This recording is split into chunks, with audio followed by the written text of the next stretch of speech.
Hello, I'm Shelley of Complex Connections. We're a community interest company and we support parents of children who are ADHD, autistic, whether they are diagnosed, undiagnosed, or just exploring the possibility. This month we are looking at knowing our nervous system, and I am really passionate about helping children to know their nervous systems, because I think if they are able to grow up with an awareness of what is going on in their body, be able to relate it to what is going on around them, to see the value in connections with other people, and to be able to have that awareness and have that understanding of themselves, I think that makes them much more able to regulate their emotions and be able to support themselves. So if you think of our autonomic nervous system, this is the part of our nervous system which is involved in automatic processes. So things like our blood pressure, our heart rate, our digestion, and lots of other things that happen automatically in our body. We don't control them in any kind of conscious way.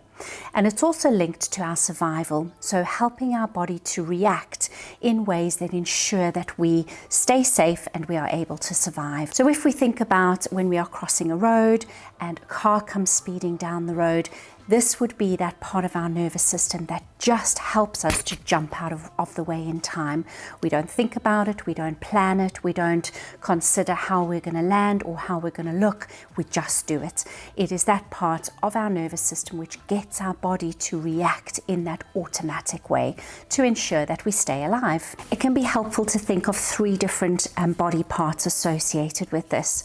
Our brain, which obviously receives messages and sends messages to our body and kind of directs what is happening in our body, as well as our spinal cord, which is a whole lot of nerves wrapped up, which transmits messages to the brain and from the brain to the body, as well as the other nerves which go to all the different parts of our body.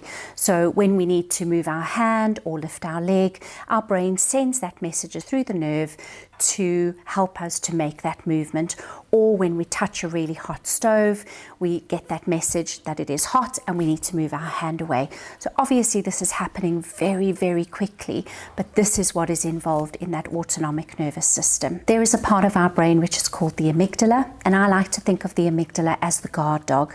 So imagine that amygdala, that guard dog, is constantly looking out for danger, signs that we may be under threat, signs that it needs to get our body to do something to keep us alive.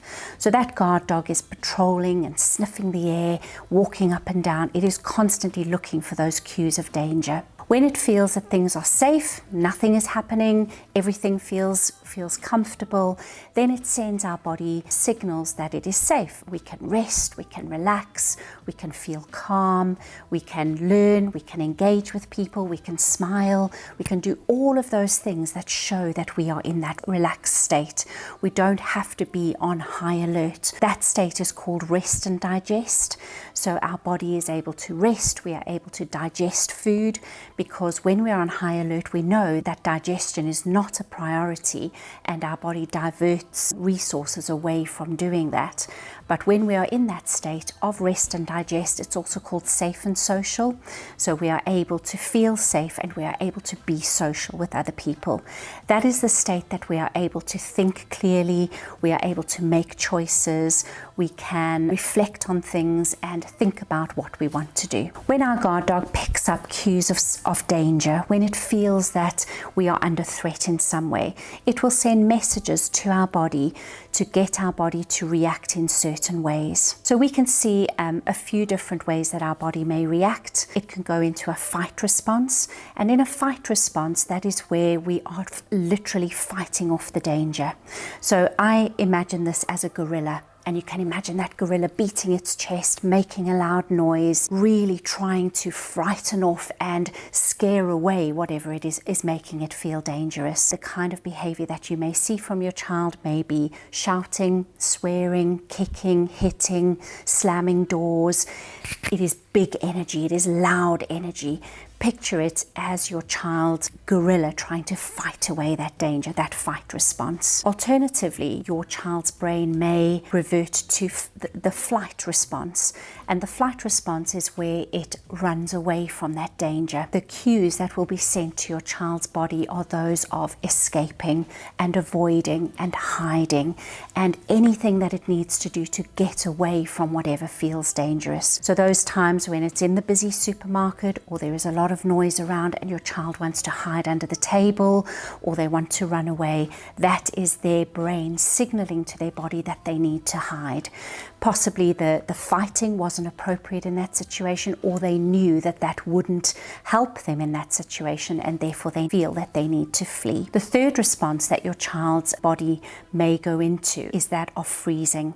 And freezing is where this is what I liken to a tortoise. So this is where they may go into that state of disconnection and shutdown. They may not be able to talk to you or answer any questions. They may not want to make eye contact with you. Their energy will be much, much lower than when they're in that fight or flight response. It's very much a conservation of energy. So they go very much into that protective kind of state of freeze. And again, this is where their brain has made that decision that they can't fight off the danger, they can't run away from the danger, so they're going to have to just, it's almost that state of playing dead, where they're going to hide and cover themselves up and disconnect from the situation and hope that whatever is dangerous passes them by. This is that freeze response, and as I say, this is what I liken to the tortoise going into their shell, trying to protect themselves by just being quiet and disappearing in a way. If we can help our child to understand that when they go into this fight, flight and freeze response, this is an automatic reaction from their body. This is not them deciding that this is what they need to do in order to feel safer. This is a natural reaction from their body. And that is why when I talk to parents about behavior being a communication, this is your child's body communicating how it is feeling in that situation.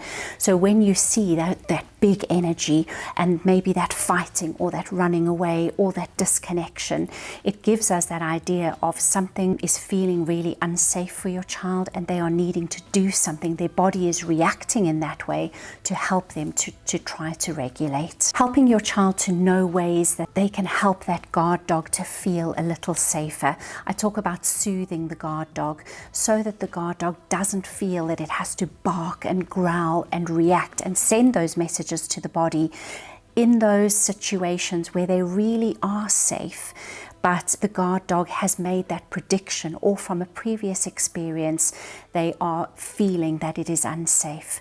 Ways that we can help to soothe the guard dog are things like taking 3 deep breaths if we are in that fight or flight state. That helps just to lower the heart rate, to calm the nervous system, and to help the guard dog feel less on alert. So 3 deep breaths, making the out breath longer than the in breath, can really help in that situation. Whereas if your child is in that shutdown response, doing something like box breathing, where they are almost bringing more energy into their system, can then be really helpful, because we are trying to give them more energy to get them back to being in a regulated state. So breathing is a good one. You can use bubbles. That's a really good way of using the out breath and lengthening the out breath. Music is great. Listening to music, singing is fabulous. Being able to move is fantastic. So any kind of movement that they can do, be that dancing or jumping on the trampoline or going for a walk, wrapping themselves in a blanket and rolling on the floor, whatever feels good for their nervous system, whatever brings them back into regulation, those are all great things. And I think if we teach our child about the nervous system, if they get to know their nervous system, they will recognize what they need in those situations, and they will be able to find that regulation. They will know if they need alone time or if they want to be with somebody. Connection with somebody else, connection with another regulated nervous system is always the best thing for regulation. Our child sometimes finds that too overwhelming in that situation, and they may need some space, and allowing them that space is really valuable for them. But letting them begin to recognize what they need for regulation and what is going to soothe their guard dog can be the best thing for them at at that time. I hope that what we've talked about this month will help you to help your child to know their nervous system. I think that it can enlighten us as parents when we let our child begin to explore these things, because they can teach us things. They know their bodies, they know themselves better than we do. But if they're not willing to talk about it, or they're not ready to learn about it, at least we can have that understanding. And then as they become more ready, we can bring it into conversation. We can talk about what our nervous system is doing in order to support them. If you would like to help your child to know their nervous system better, you can download our free resource that will give you information and ideas and activities that you can do with them. And if you don't want to do the activities, just bring it into conversation, just ideas to talk about the nervous system and how your child can experience that for themselves and know what to do. I hope that all of these things will just open up those conversations in your family and help you and help your child to know your nervous system better.